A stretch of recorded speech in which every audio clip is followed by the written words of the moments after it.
కేసీఆర్ గారు, కేటీఆర్ గారు, నేను, మా కుటుంబం, మాది రక్త సంబంధం. పదవులు పోతేనో పార్టీలకు వెళ్ళి సస్పెండ్ చేస్తేనో పోయేటటువంటి బంధం కాదు.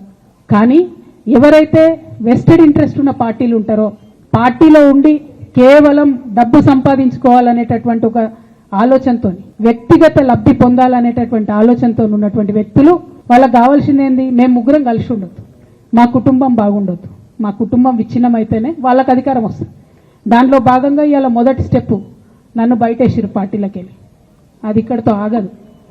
నేను గౌరవనీయులు పెద్దలు దైవ సమానులు కేసీఆర్ గారిని విజ్ఞప్తి చేస్తా ఉన్నా, మీకు ఒక సూచన చేస్తా ఉన్నా. దయచేసి మీ చుట్టూ ఏం జరుగుతున్నదో ఒకసారి చూసుకోండి.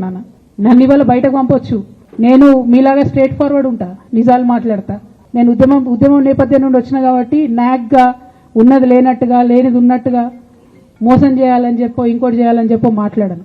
స్ట్రేట్ ఫార్వర్డ్గా ఇష్యూస్ మాట్లాడతా కాబట్టి నన్ను ఇలా బలి చేసి పర్వాలే. కానీ రేపటి నాడు ఇదే ప్రమాదం రామన్నకు కూడా పొంచుంది, రేపటి నాడు ఇదే ప్రమాదం మీకు కూడా పొంచుంది.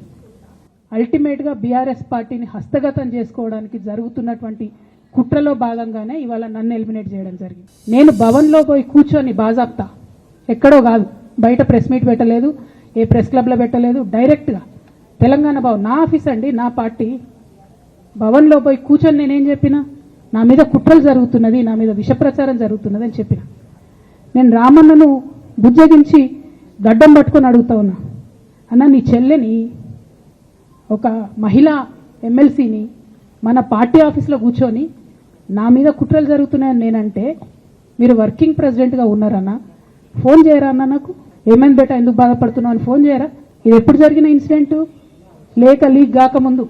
మరి మీరు వర్కింగ్ ప్రెసిడెంట్ కదన్నా, నేను పార్టీ ఎమ్మెల్సీని కదా. చెల్లెలు అన్న బంధుత్వాలు పక్కన పెడదాం ఒక నిమిషం. ప్రొఫెషనల్ సెటప్లో ఒక పొలిటికల్ పార్టీలో ఒక మహిళా ఎమ్మెల్సీ భవన్లో కూర్చొని నా మీద కుట్రలు జరుగుతున్నాయంటే మీరు మాట్లాడినరా అన్న? 103 రోజులు అయిపోయిందన్న ఇయ్యాలటికి, ఒక్క మాట మాట్లాడినరా? నేను ఇవాళ ఓపెన్గా అడుగుతా ఉన్నాను, హరీష్ రావు గారికి నేను సూటి ప్రశ్న వేస్తున్నా, ఈ రాష్ట్ర ముఖ్యమంత్రి రేవంత్ రెడ్డి గారు కూడా నేను సూటి ప్రశ్న వేస్తున్నా. నా మీద కుట్రలు ఎప్పటి నుండి ప్రారంభమైనాయి? ఎప్పుడైతే హరీష్ రావు గారు, రేవంత్ రెడ్డి గారు ఒకే ఫ్లైట్లో హైదరాబాద్ నుండి ఢిల్లీకో, ఢిల్లీ నుండి హైదరాబాద్లో ఒకే ఫ్లైట్లో వాళ్ళిద్దరు ప్రయాణం చేసి వచ్చినప్పుడు హరీష్ రావు గారు రేవంత్ రెడ్డి గారి కాలు పట్టుకొని సరెండర్ అయినాక ఈ కుట్రలు స్టార్ట్ అయింది, నా మీద ఈ స్టోరీలు స్టార్ట్ అయింది, మా కుటుంబాన్ని విడగొట్టాలనేటటువంటి కుట్ర స్టార్ట్ అయింది. నేను ఛాలెంజ్ చేస్తా ఉన్నా, రేవంత్ రెడ్డి గారు మీరు చెప్పండి, ఆ ప్రయాణం జరిగిందా జరగలేదా? హరీష్ రావు గారు మీరు చెప్పండి, ఒకే ఫ్లైట్లో మీరు రేవంత్ రెడ్డి గారితో కలిసి వచ్చిండ్రా రాలేదా? ఆ తర్వాత నుండే నా మీద ఈ కుట్రలు జరుగుతున్నాయా లేదా? సరెండర్ అయింది మీరు. కేసీఆర్ గారు ఒక పాలసీ డెసిషన్ తీసుకున్నారు, నేను కాళేశ్వరం ప్రాజెక్టు కడతా, దానికి ఇన్ని డబ్బులు ఇస్తా అని. ఆనాడు మంత్రి ఎవరు? ఎగ్జిక్యూషన్ చేయాల్సింది ఎవరు? 2014 నుంచి 2018 వరకు తుమ్మిడిహెట్టి దగ్గర నుంచి మేడిగడ్డకు స్థలం మార్చినప్పుడు మంత్రి ఎవరు? ప్రాజెక్టులు డిసైడ్ చేసినప్పుడు మంత్రి ఎవరు? అన్ని మీటింగ్లు, టెక్నికల్ ఇష్యూస్ చూసుకోవాల్సింది ఎవరు? ఇవన్నీ రేవంత్ రెడ్డి గారు మాట్లాడారు. నేను మొత్తం అసెంబ్లీ స్పీచ్ చూడరు మీరు, వీళ్ళ మ్యాచ్ ఫిక్సింగ్ అనేది మీకు తెలిసిపోతుంది. ఏం మాట్లాడరు ఆయన. ఎంతసేపు కేసీఆర్ కాళేశ్వరం కట్టిండు, కేసీఆర్ కుటుంబం 1,00,000 కోట్లు తిన్నది. అరే 2007 నుంచి ఇప్పటివరకు కాళేశ్వరం 1,00,000 కోట్లు కూడా ఖర్చు కాలే. 1,00,000 కోట్లు ఖర్చు కాని ప్రాజెక్టులో 40 లక్షల ఎకరాలకు నీళ్ళీయంగా కూడా 1,00,000 కోట్ల అవినీతి అయింది అంటారు రేవంత్ రెడ్డి గారు. దాన్ని మళ్ళీ ఓన్లీ కేసీఆర్ గారి గురించి చెప్తారు, హరీష్ రావు గారి గురించి మాట్లాడరు. ఎందుకంటే ఇంటర్నల్ అండర్స్టాండింగ్ ఉంది వీళ్ళిద్దరికి.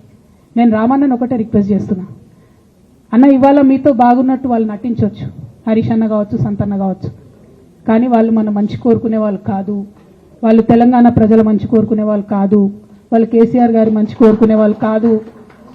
వాళ్ళను మీరు దూరం పెట్టి రాజకీయంగా తెలంగాణ రాష్ట్ర సమితిలో ఇప్పుడు బీఆర్ఎస్లో పనిచేస్తున్నటువంటి హార్డ్ కోర్ కార్యకర్తలను దగ్గరికి తీసుకొని, ప్రజా ఉద్యమాలు తీసుకొని ప్రజల దగ్గరికి పోతేనే మన పార్టీ బతుకుంటుంది, నాన్న పేరు బాగుంటుంది.